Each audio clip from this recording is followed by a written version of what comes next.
ipit mo, di ba? Wala rin. Wala ako pala rin eh.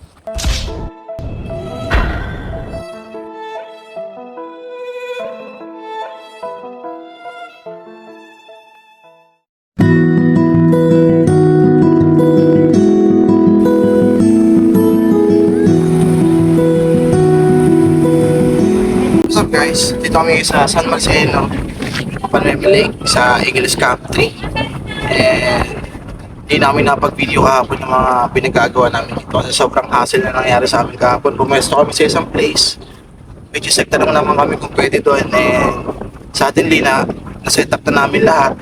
Kaso bigla kami pinalis doon, pinapagpesto kasi bawal din sa part na yung Italy. Ang sabi, 4 trees before set the camp. So yun, lumipat kami dito, kilipat namin siya. So ngayon, late namin nagising kasi sobrang pagod kahapon. Ang ginawa ko na lang kahapon na nag-video na lang kami kung ginagawa namin, nagpiluto kami. And ngayon, late namin nagising, 10:30 na ata. Yan, 10:30. So, nagluto yung kuya ko for our brunch. Brunch na to eh. So yan, kita nyo naman yung setup ng kabit namin. Medyo makalat kasi kahapon wala na talaga kaming time, wala na kaming lakas para mag-ayos pa. Sa isip na lang namin prepare ng food para makakain at makapagpahinga. So ngayon, ang balak namin gawin dito is mag-relax syempre kasi wala naman signal dito. Kaya pinili namin pumunta dito kasi walang masyadong video dito. Unlike sa iba namin pinuntahan na ang ingay. Dito kasi sobrang peaceful, maraming puno. Tingnan mo yung lawa ba yun o lake? Yung alam mo, wala na siyang dagat. Sobrang lakas ang hinakbaan. Ano siya. Pangalawang punta na kami dito. Una doon kami sa ibang side. Hindi ko alam kung anong camp yun. Camp 1 ata or camp 2. Okay sana doon. Mas peaceful kaso ang CR kasi doon hindi ko alam ngayon ha. Baka ano pa rin, baka parang isang piraso pa rin tapos ano lang siya, parang tagpi-tagpi. Nandito kasi malapit sa CR. Yun nga lang ang downside, yung tubig medyo hindi siya maganda. Hindi siya maganda kasi deep well eh. May amoy siya, parang siyang amoy kalawang. Pero okay lang yun kasi ano nga to, deep well, and hindi naman siya filterized talaga na tubig. So okay na rin yun. Quick tip nga rin pala guys, papupunta kayo dito, papunta ng Camp 3. Kasi isa lang din mapapasukan nyo eh, Camp 3, Camp 1 lang ng dadaanan. Ang tip lang sa inyo kung nakamotor kayo, lalo na kung nakascooter kayo, huwag kayo magdadala ng sobrang daming gamit na mabibigat. Sobrang hirap pumasok dito. Grabe yung lahar, tsaka yung tubig, yung agos ng tubig na dadaanan nyo. Pero isa lang naman yung river na dadaanan nyo. Dahil na kung malakas yung current, ang hirap. Kailangan nyo patayin yung motor nyo. At talan yung motor is scooter or yung motor na mabababa na hindi naman built for this adventure. Kailangan nyo lang talaga ng risk. Kailangan nyo ng lakas ng loob. Kasi kung wala kayong lakas ng loob, marami itong bumabalik dito. Marami itong nagpa-back out na walang tour guide. Kasi kami nag-DIY lang kami. Nag-DIY kami kasi nakapunta lang kami dito. So yun ang ginawa namin. Pinatay na lang namin yung motor namin. Binababa namin yung OBR namin since marami kami dala. Bibigat. Tinulak na lang namin yung motor namin para makatawid. Kasi sobrang risk pagpapaanda rin nyo. Pwede pa kayo masiraan dito mismo eh. Sobrang hirap. So, experience. Ang inabuild kasi namin dito sa place na to is 3 days and 2 nights. Gusto nyo i-breakdown ko na rin dito yung binayaran namin. For the parking is 100 pesos for motorcycle. And the entrance fee is 80 pesos per day, for overnight. So, 3 days and 2 nights kami. Kayo nang bahala mag-total nun. So, ang na-experience namin dito sa lugar na to, first night namin, grabe. Sobrang lamig. Kumagat yung lamig niya around 10 p.m. or 9 p.m. Sobrang lamig na grabe, hindi ko kinaya. Kahit naka-short ka or naka-t-shirt.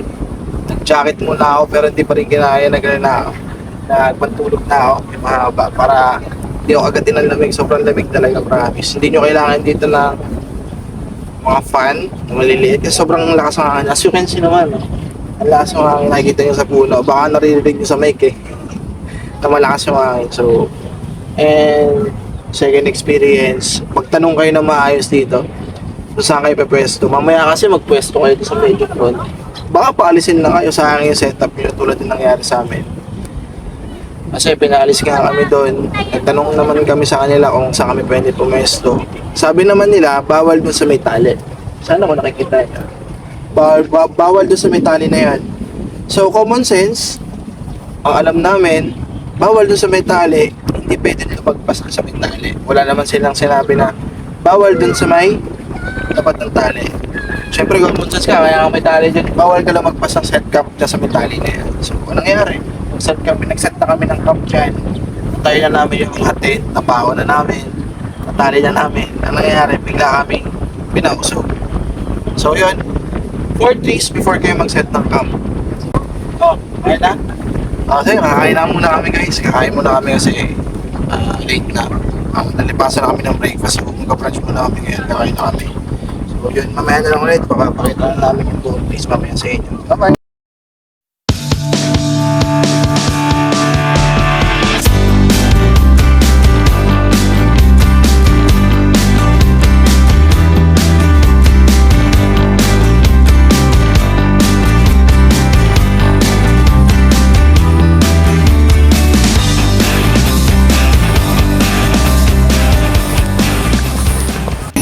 This is our lunch/dinner, guys. Ayun guys, kakain na kami. And ayan yung meal namin for today's video.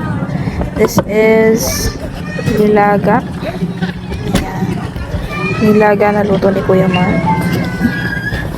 Ayan. Pagpasensya nyo yung mga kalat sa gilid kasi dapat may table kami. Ang tapak sa pwede mo yan. Kaso, ang sabi, bawal daw kami doon dahil hindi kami Pwede naman doon, pero lilipat namin yung setup namin doon. So, ayan. Kain muna kami, guys.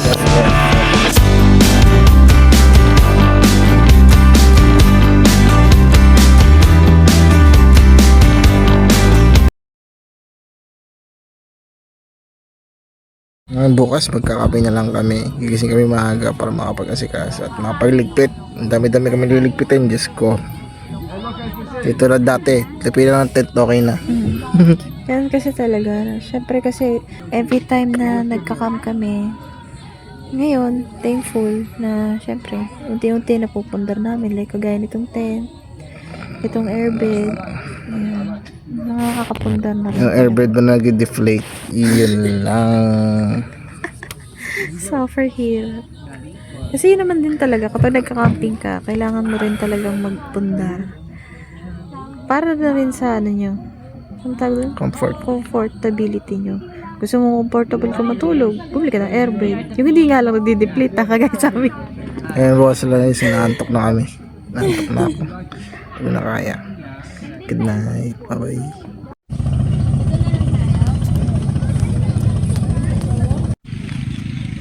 Hello guys, good morning. 7:30 AM na. And sobrang lamig. Para muna tayo dito. Tulog pa sila eh. Yeah. Last day na namin dito. Ayun, pagising nila magkakape lang kami. Tapos pag-empake na kami para makalabas na kami dito. Kasi yung girlfriend ko may lakas kasi ng dugo niya ngayon eh, kaya kailangan namin makalabas dito. So yun lang, mamaya magkakape na lang kami tapos mag-empake na. Ay nako. Ayun guys, masira ako din yung duyan namin. Bumagsak ako gabi. I mean kaninang umaga. Sira siya. Dapat ganyan yan siya.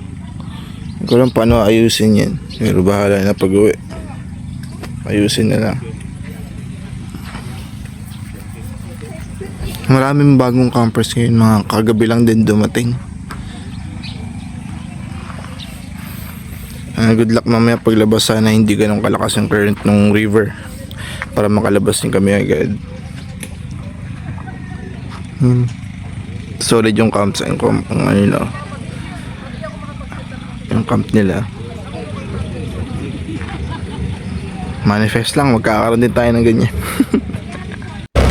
Yun guys, saka na tayo ng sa pang tindahan.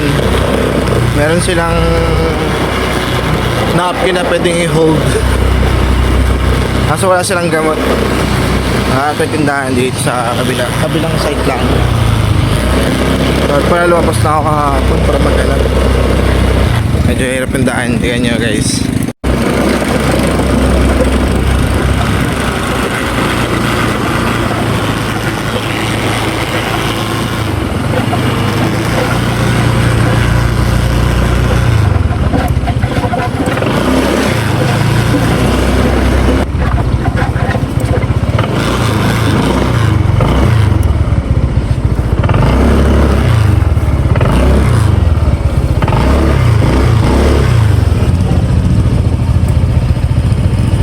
Punta tayo ng tindahan kasi bibili tayo ng sabon.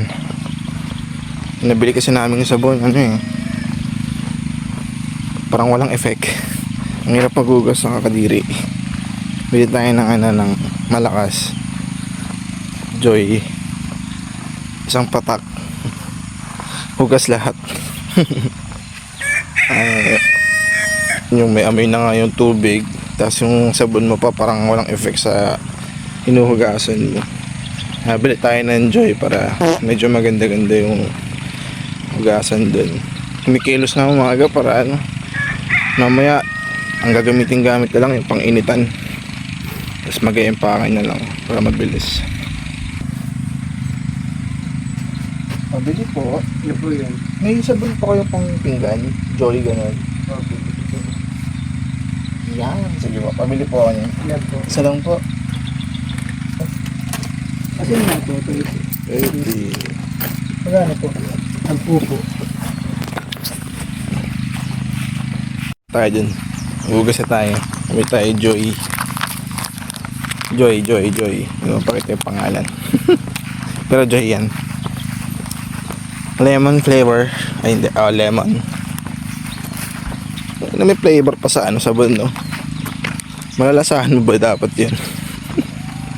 Hindi, yung scent lang ng lemon. Hindi naman yung lasa. Ito yung paligid.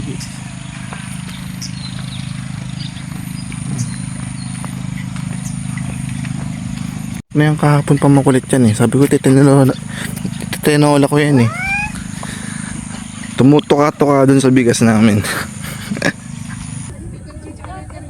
May higop na ba yun? Higop na yun. Guys, packing na kami. Liligpit na kami kasi aalis na kami mamaya.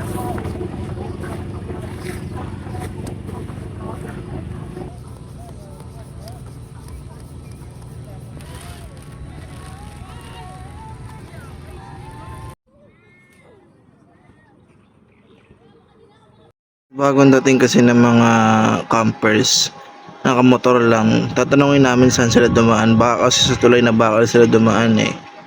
Ayun, tatanungin namin sila kung sa river or sa may tulay na bakal kasi baka mataas yung river ngayon. Sakyan. Motor pa kayo? Oo, motor. Ikot kami sa bridge. Ay, yung sa may tulay na bakal. Bakal ba yun? Doon kami dumaan. Pero dahil Mga 2 hours kayo makakapag. ay, Medyo malayo nga lang. Para dito sa... pero mas okay dito sa doon. Yun yung kaya nang kahit malayo basta sure ka. Basta yung dahan-dahan Kaso lang. hindi na po namin saan yung daan. Dapat nakamotor kanina. Mabay lang din kami. Tuloy na bakal. Saan nakadala? Dito naman, sumabay lang din naman daw sila sa naka-tricycle. Ngayon, tinuturo naman nila sa yung daan. Kaso nga lang, ito ang nangyari sa mga susunod na video.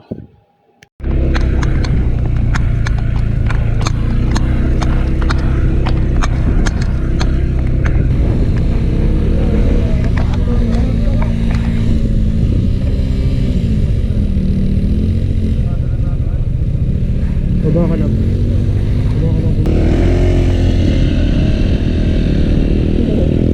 Utang ano nung ilipat pa sa ulo.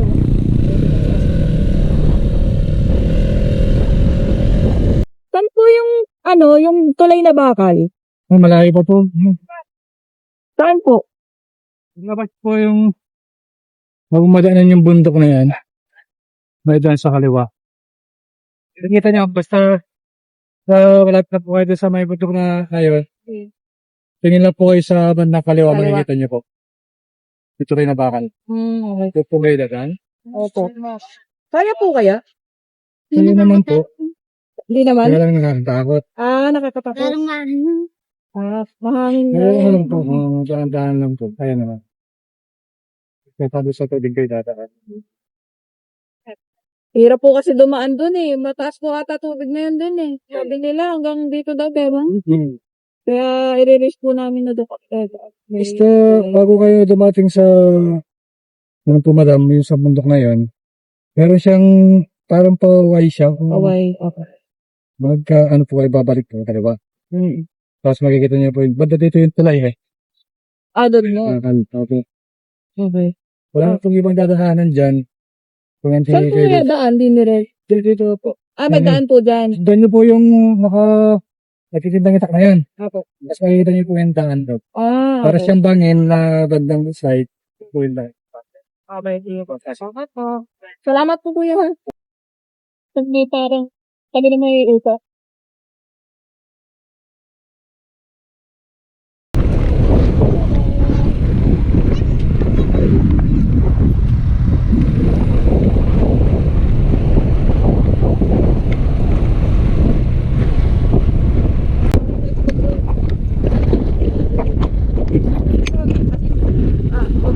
Ako natin yung bundok na napas dito.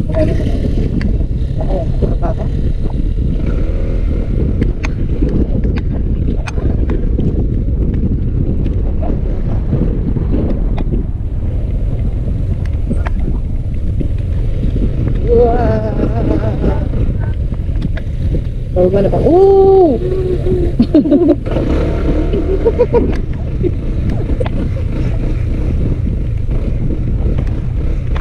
Wala ba? Piga-piga na kita. Sabi na, pipiga-piga lang na yun.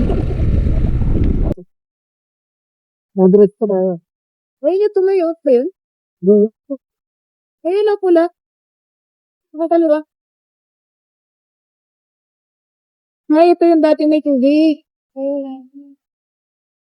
Wag ito.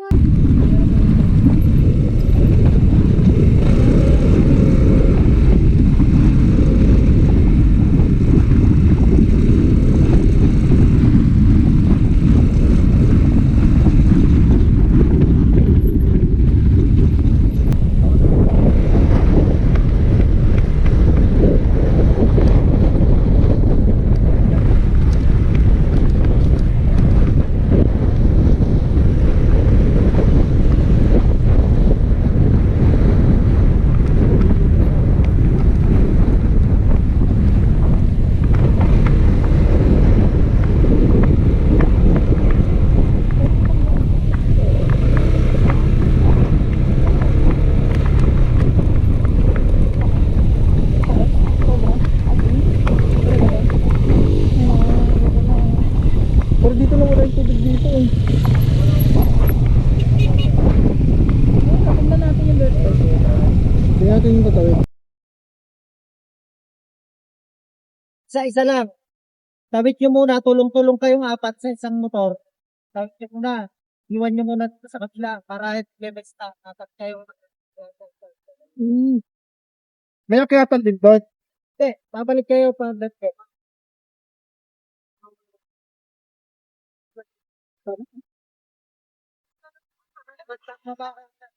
Pwede naman dito, basta apat kayong magtulak, patayin nyo na lang. Patay yung makina talaga. Tulak? Oo, tulong-tulong kayo dyan. Sige, sige. Isa lang tawid. Huwag nyo ngayaan, isa lang ang magtulak. Kailangan tawid yung isa, apat na kagad kayo para sa dalang tawid. Kapag tayo magtutulak. Patayin nyo, patayin. Sige po. Salamat po sa tip. Salamat siya. Diba? Ikaw ang pinaka-helpful na pagkakakitan.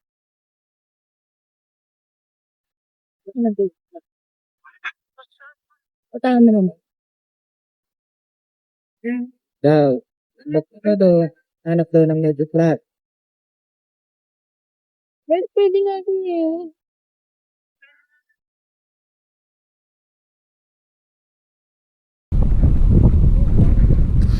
Ano kami? Dapat pala nag-short kami.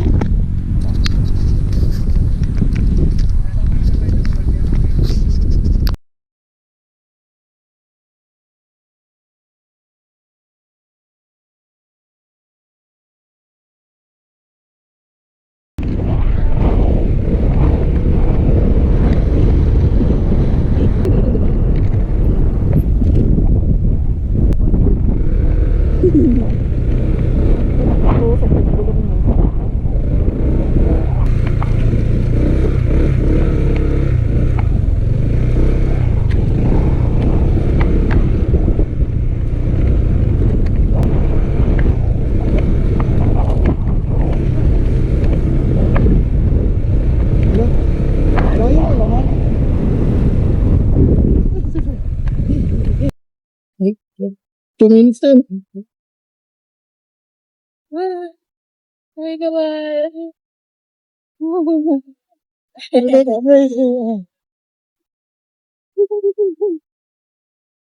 Ay po. Natagos na kami. Nandito, nakalabas na kami ng bridge na dito. Tapos, dumaan din kami dito sa may hanging bridge kasi tinignan din namin kung ano yung status niya, kung okay pa ba talagang daanan. So ngayon, pauwi na rin kami. Nalabas na rin kami dito. Nakikita niya may mga pumapasok pa talaga mga sasakyan kasi mahal na araw yan kaya marami ring nagsisipuntahan dyan sa lugar na yan.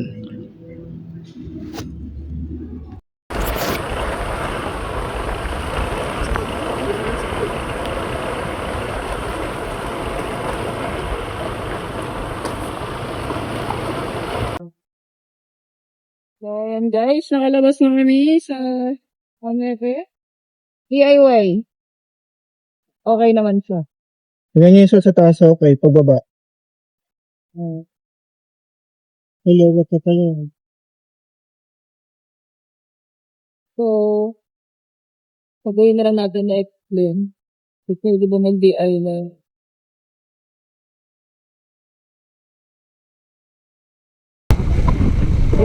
Doon sa sa may bawal sa may likod ng bawal. Talagang in-explain mo pa.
So yun guys, nakalabas na rin kami dito at pauwi na rin kami.